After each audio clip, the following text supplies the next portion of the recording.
अपन जन्म भुइयाला बचावा भैया हो।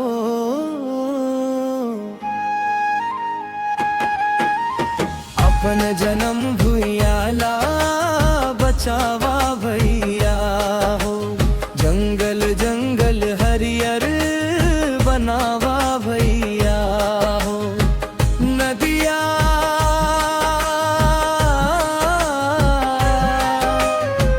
नरवा सूखत जात है, मिलके पानी ला बचावा भैया हो।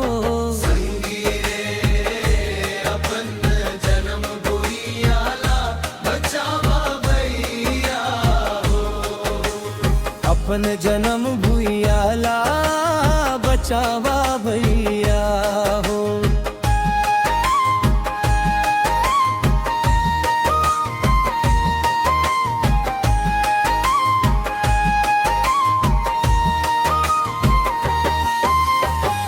पेड़ कटे का बदरा नहीं आही, सूखी धरती असुआ बहाई। रोप रोप बिरवा सजावा भैया हो। हरियर सपना फिर जगावा भैया हो।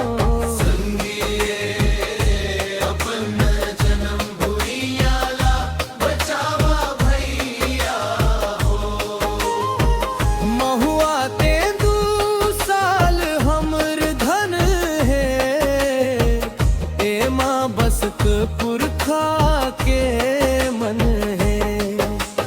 जंगल के मान बढ़ावा भैया हो।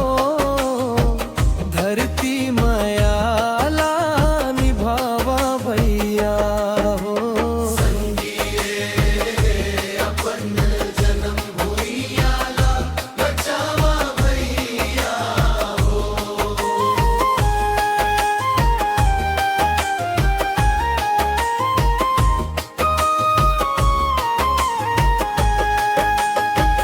अब मिलके कसम उठावो,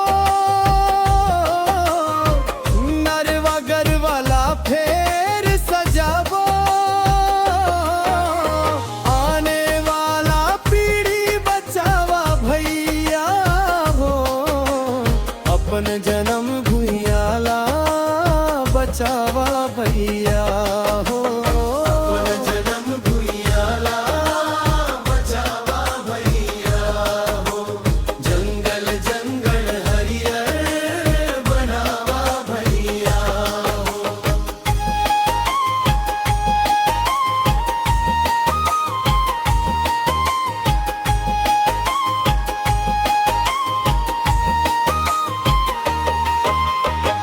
सरगुजा अंचल के लोक गीतों